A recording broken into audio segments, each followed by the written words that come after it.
ನಿರ್ಮಾಣವಾಗಲೇ ನಿರ್ಮಾಣವಾಗಲಿ. ನಮ್ಮ ನೀರು ನಮ್ಮ ನೀರು ನಮ್ಮ ನೀರು ನಮ್ಮ ನೀರು ನಮ್ಮ ನೀರು ನಮ್ಮ ನೀರು ನಿರ್ಮಾಣವಾಗಲೇ ನಿರ್ಮಾಣವಾಗಲಿ. ನಿರ್ಮಾಣವಾಗಲೇ ನಿರ್ಮಾಣವಾಗಲಿ. ಶಾಶ್ವತ ಕುಡಿಯುವ ನೀರಿನ ಹೋರಾಟಕ್ಕೆ, ಶಾಶ್ವತ ಕುಡಿಯುವ ನೀರಿನ ಹೋರಾಟಕ್ಕೆ, ಶಾಶ್ವತ ಕುಡಿಯುವ ನೀರಿನ ಹೋರಾಟಕ್ಕೆ.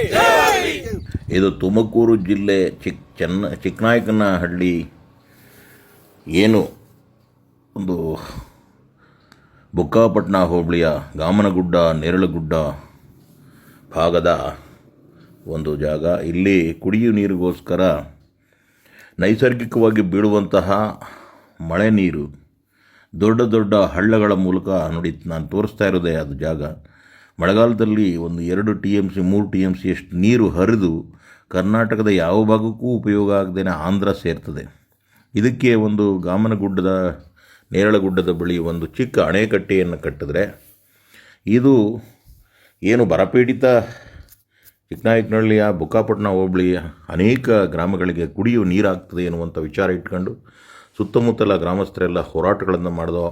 ಅದೇ ಹಳ್ಳಗಳಲ್ಲಿ ಕುಳಿತು ಅದು ಎಷ್ಟು ನೀರು ಸಿಗುತ್ತೆ ಎನ್ನುವಂಥ ವಿಚಾರಗಳನ್ನು ಬಹಳ ಮನಮುಟ್ಟುವಂತೆ ಹೇಳುವಂಥ ಹೋರಾಟಗಾರರಿದ್ದಾರೆ. ಆದರೆ ಇದು ಯಾವುದಕ್ಕೂ ಕೂಡ ಇಲ್ಲಿನ ಜನಪ್ರತಿನಿಧಿಗಳು ಸೊಪ್ಪು ಹಾಕ್ತಾನೆ. ಮಾಧುಸ್ವಾಮಿ ಇಲ್ಲಿಂದನೇ ಗೆದ್ದು ಮಂತ್ರಿಯಾಗಿದ್ದರು. ಇವರೆಲ್ಲರೂ ಕೂಡ ಇಲ್ಲಿ ಪರ್ಯಾಯವಾಗಿ ಅಣೆಕಟ್ಟೆಯೊಂದನ್ನು ನಿರ್ಮಾಣಕ್ಕೆ ಪ್ರಯತ್ನ ಮಾಡಿದರೆ ಈಗೇನು ಪಕ್ಕದ ತಾಲೂಕಿನಲ್ಲಿ ಗಾಯತ್ರಿ ಡ್ಯಾಮ್ ಇದೆಯಲ್ಲ ಅದರಂತೆ ಆಗೋದು ಇದು.